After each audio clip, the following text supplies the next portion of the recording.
Hello guys, welcome back. Untuk hari ini kita akan discuss kenapa Persatuan Seniman berani untuk demand lebih, dan yang kedua, layak ke tidak untuk mereka demand sampai macam tu sekali. Okay, baru-baru ni aku ada scroll up dekat Instagram Persatuan Seniman dan aku ada nampak beberapa cadangan yang dikatakan bahawa cadangan ini di bawah satu kempen yang digelar sebagai COVID Seni 2020. So nama tu memang agak dahsyat jugalah sebenarnya kan.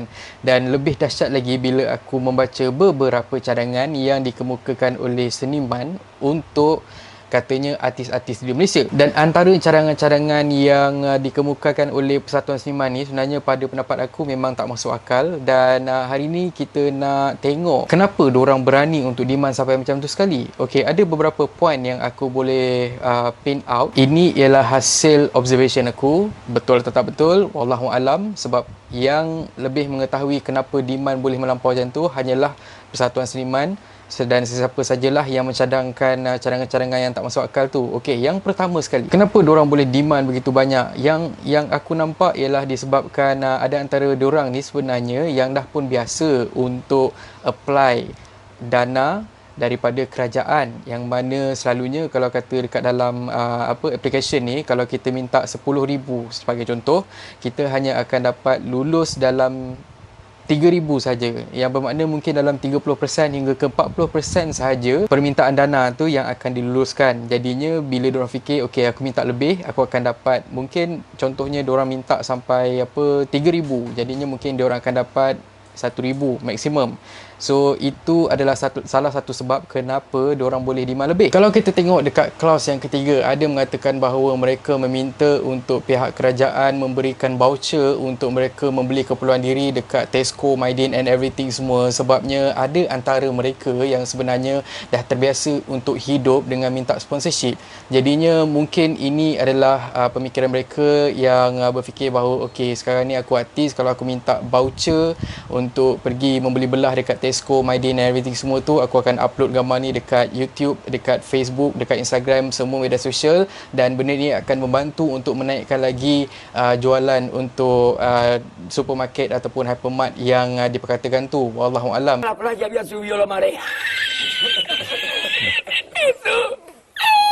Itu apa yang aku nampak dari segi permintaan yang ketiga, iaitu voucher keperluan diri untuk ahli-ahli seniman. Okey, permintaan yang kelima ni memang tak masuk akal bagi aku lah. Kalau macam kita tengok sekarang ni, Adam Shah sanggup untuk jadi frontliner untuk bantu Jepam dalam usaha untuk membendung wabak COVID-19. So macam Adam Shah, dia bersabung nyawa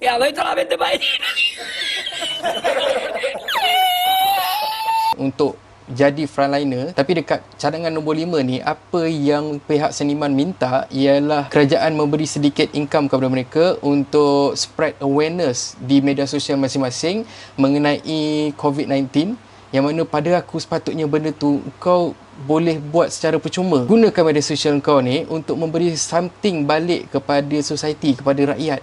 Dan kenapa kita perlu bayar, sedangkan sekarang ni kita dah terbiasa untuk buka TV1, TV3, Astro Awani and everything semua, dan kita akan dapat maklumat yang tepat. Dan kenapa kita perlu media sosial daripada artis ni dan kita perlu bayar? Okay, soalan kita yang seterusnya, adakah mereka layak untuk demand sampai macam ni? Kalau kita tengok clause yang pertama, diorang recommend ataupun diorang demand untuk dapat lebih kurang dalam RM1,000. Clause yang kedua, diorang demand untuk dapatkan RM3,000. Clause ke-6, mereka demand untuk dapatkan RM1,000. Jadinya all together, tanpa memasukkan clause-clause yang lain, untuk bayaran tunai saja mereka meminta hingga ke RM4,000 untuk setiap ahli Persatuan Seniman. Layak ke tidak sebenarnya? Dan apa sebenarnya contribution diorang dalam memerangi COVID-19 ni? Sedangkan kalau macam kata nak spread awareness dekat diorang punya media sosial pun diorang minta bayar. Okey, yang kedua, mungkin aku silap, mungkin aku betul, tapi aku percaya bahawa demand daripada Persatuan Seniman ni bukanlah untuk keseluruhan artis dan hanyalah termaktub kepada ahli-ahli Persatuan Seniman. Dan sekiranya artis tu bukanlah daripada Persatuan Seniman, adakah mereka akan dapat duit daripada cadangan-cadangan Persatuan Seniman ni sekiranya cadangan-cadangan mereka diterima oleh pihak kerajaan? Okey, ini aku cakap berdasarkan observation dan juga pengalaman aku. Sebahagian besar daripada artis-artis di Malaysia ni sebenarnya banyak yang satu lari daripada cukai.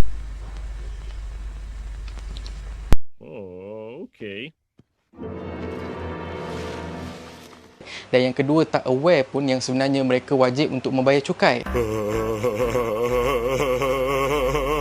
Dan macam yang kita tahu, dana rangsangan ekonomi sebahagiannya adalah hasil daripada cukai yang kita bayar tiap-tiap tahun. Jadi bila timbulnya peristiwa sebagai contoh pandemik sekarang ni, tiba-tiba ada sebahagian daripada artis ni demand untuk dibantu kerajaan, sedangkan sewaktu mereka senang, adakah mereka memikul tanggungjawab untuk contribute kepada kerajaan dalam bentuk cukai? Apakah inisiatif daripada Persatuan Seniman untuk make sure ahli-ahli mereka yang terdiri daripada artis-artis ni ada buat pembayaran cukai? Adakah sort of campaign? Adakah sort of training, workshop and everything semua untuk membantu ataupun memantau artis-artis ni untuk membayar cukai sewaktu mereka ada income? Okey, jadi kesimpulannya, walaupun aku setuju setengah daripada golongan artis ni boleh dibantu melalui dana rangsangan ekonomi dan bukannya dana bantuan khusus, aku tetap tak bersetuju langsung dengan cadangan-cadangan daripada Persatuan Seniman, kerana bagi aku cadangan-cadangan mereka ni lebih untuk memenuhi ego mereka sendiri dan bukannya sebenarnya untuk membantu golongan artis secara keseluruhannya. Dan sebenarnya dalam ni pun agak berat sebelah, sebab cadangan daripada Persatuan Seniman ni tidak termasuk dengan golongan-golongan di belakang tabir secara keseluruhannya. Dan diharapkan selepas ni